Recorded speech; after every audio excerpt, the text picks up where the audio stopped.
Today, I'm going to challenge myself to create a RuneScape animation that looks unlike anything I have ever made before, and I really want to push the limits of what I'm capable of technically when it comes to animation. See, I've made loads of RuneScape animations. Whether it is for Jagex or your favorite content creators, I have made animations that look both like cinematic trailers and ones that perfectly mirror the look of the game.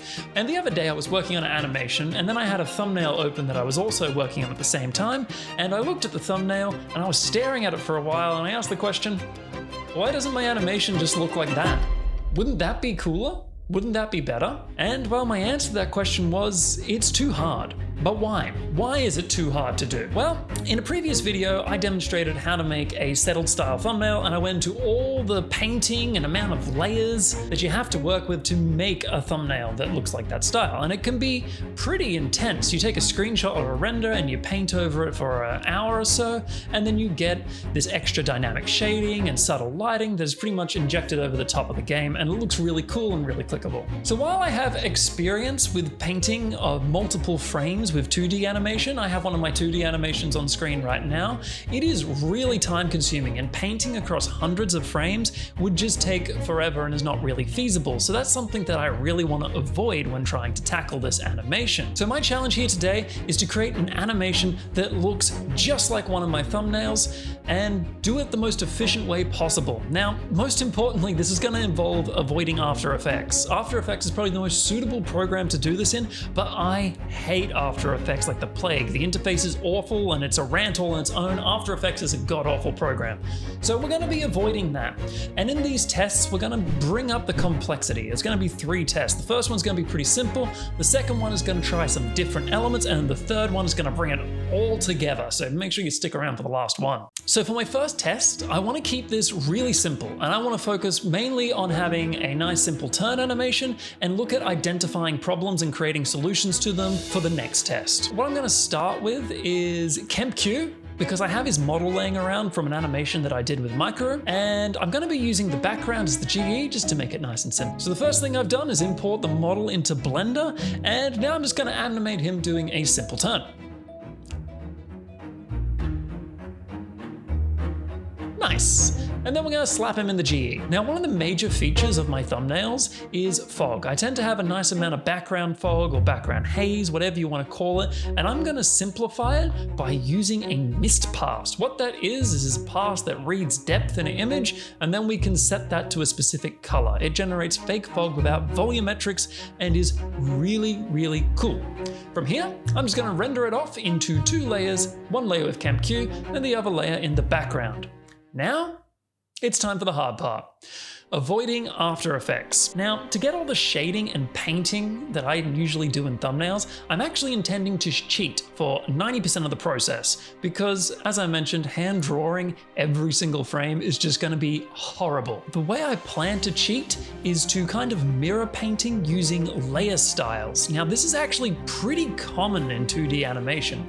For example, there is a show called Pantheon, and what they do is they just use layer styles for all their highlights. Other than that, everything is flat shaded. Now, I don't want to use Adobe After Effects, so I'm going to use a different program. I'm going to use a video editor that you have never heard of before. I guarantee it, you have never heard of this video editor before. Ladies and gentlemen, I present to you Adobe Photoshop. Did you know that Adobe Photoshop has a built-in video editor?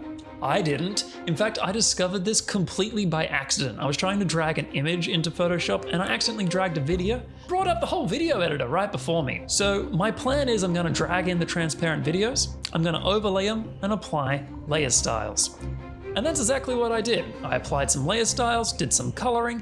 I attempted a little bit of hand painting, but I realized that there is a much easier way than hand painting. Pretty much I wanted these nice shadows along his jaw, so the beard is really separated from the torso, and I tried hand painting them in, it was taking a long time, and then I realized if I just render the beard separately and add a drop shadow to it, then we've got our separation shadow in that scenario. So that was a really nice little cheat right there. And this was the result. It's not perfect. It's got quite a few issues. The flickering, I don't know why that's happening, but for some reason it's flickering. It was really slow working in Photoshop too. Once you get multiple effects layers stacking up, it just grinds down to a halt and is almost as unbearable as After Effects. But the positive is, Photoshop wasn't too bad. It has a nicer interface for this kind of stuff than After Effects, so I was pretty happy with that. Test 2 is going to be a bit of a simpler test. In this scenario, we're going to focus on shadows. Shadows are a really important aspect of my thumbnail style. If I'm doing PKing thumbnails or any thumbnail where a character is shown near the ground, I always love to give them these little shadows coming off them. It just really helps separate them from the background and make the character pop out. So if I'm making an animation in this style, I need to be a master of shadows. So we're going to do a simple animation. We're just going to have a character walk, the camera is going to be fixed on them, nothing too fancy and over the top. So the first thing I've done is I've imported a walk animation from the game. I'm not making any changes to it. This is only a test. I'm going to try doing two methods for this. The first method is going to involve duplicating the character and applying a perspective warp to it. And then I'm gonna also try a method that's really common in 2D animation, specifically with stick figures, whenever they wanna do shadows and reflections, where they take the character, duplicate it, and then flip it on an angle and make that go along. And that looks a little bit like this before editing.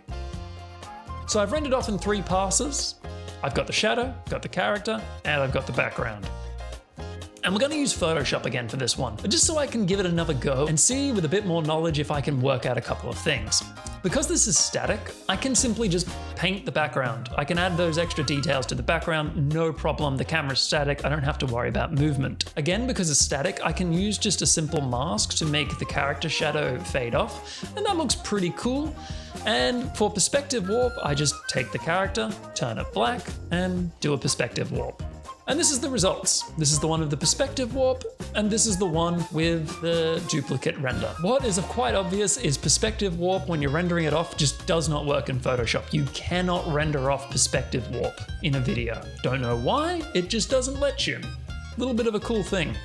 I've also still got the issue of separation shadows. In the other one, I could render Kemp-Q's beard off separately, but in a bigger character model or with more details, it is not feasible to do that. So I need to come up with another solution for the final test. And with that, let's dive into the final test. This one is gonna be cool. We're gonna take everything that we've done so far and we're gonna take it to the next level and improve it. We're not gonna use Photoshop, we're gonna use a different program for editing this time. We're gonna use all new techniques for this one. I really feel like we're on top of it now. Bringing everything together, what's the animation gonna be? What are we gonna do?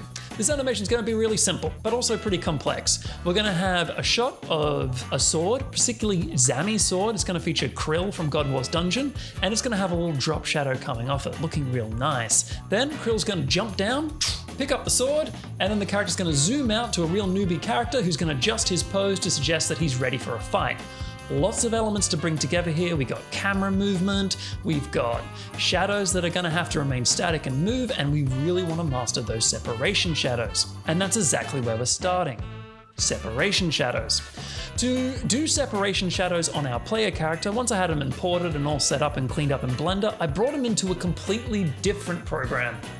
This program is called Adobe Substance Painter. Substance Painter is really cool. It is a texturing program that allows you to paint onto 3D models. So I don't have to paint shadows for every single frame. I can just paint onto the model in general and hope that it works. And that's exactly what I did. I did it in 2 passes. The first one is I just hand painted any shadows that I knew 100% needed to be there. And then I rendered a separate texture that was ambient occlusion baked onto the character. If you don't know what ambient occlusion is, when you have 2 objects really close to each other, they generate shadows. Once I was done, I exported those textures, put them onto the character model on top of its base color, and it looked a little bit like this. Now that's done, I rigged Krill. Rigging Krill didn't take too long. He's a pretty straightforward character with really clear shapes. I made sure I had the wings that could move and a couple of other little features like moving hands, but I didn't want to be too over the top with the hands. We don't want them to look crazy. From here, I got him into the environment and all back into Blender in the same project, and we did our first pass of animation. And that came out pretty good. Now we move on to the tricky bits now that the base animation is done. Specifically, I want to have those ground shadows, the shadow coming off the sword, as well as the shadow of Krill when he lands down. And this is a little bit of a tricky thing because using this method, I can't have any actual shadows or light sources. It doesn't look right if we have that in the scene. So I came up with a creative solution. I took a single flat slab of the geometry, exported the UV layout, and then took that into Photoshop and literally painted in the shadows. And now I have a slider set up in Blender that will take the painted in shadows and either make them come on and off accordingly. So I can actually time them so that when the sword is lifted up, the shadows fade away, and as Krill drops down, the shadow appears. The downside of this method is that the shadows don't actually move with Krill, but it does the job from a distance. You're not going to pay too much attention to those shadows not moving, especially when it's zoomed out. It's good enough for what we've got going on. From here, I did a few more passes cleaning up the animation and added a couple of extra little details, and we were done. I rendered off 3 passes to begin with. I rendered off the pass with the character, a pass with Krill, and a pass with the background. I brought them together and I realize now it's time to add in that background fog.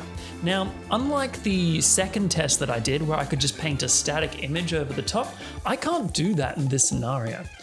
We have a moving camera, that doesn't work. So I had to get a little bit creative. I took a screenshot of the final frame and put it into Photoshop, and from here I actually painted all the fog layers that I would need. It was a really weird process. I exported them all as individual PNGs and then placed them around the scene accordingly, ready to render off additional passes for them.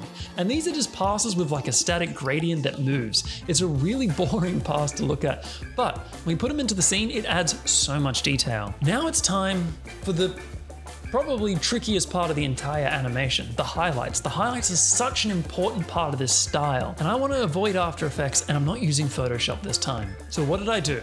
Well, I used DaVinci Resolve as my main video editor. It's really good, and I was doing some research. I thought surely someone can do this in DaVinci Resolve, and it turns out someone's made a plugin, and I purchased it for $13. It's good. It is a layer styles plugin. I can just drag and drop them onto the character, and we are good to go. So I put in the layer styles and called it a day. And this is the final product.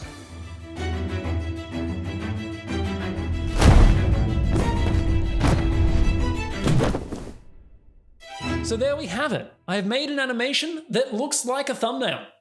It's actually pretty cool. I'm really happy with the results. I think it looks really good and shows a lot of potential. The full scale test with Krill came out really good. The walking test, I learned a lot from it, and the turn test, I also learned a lot from it. If you think this style of animation is really cool and has a lot of potential and you'd like to see in your videos, let me know down in the comments. And if you liked the video as well, feel free to subscribe. It's free. Anyways, I'll see you next time.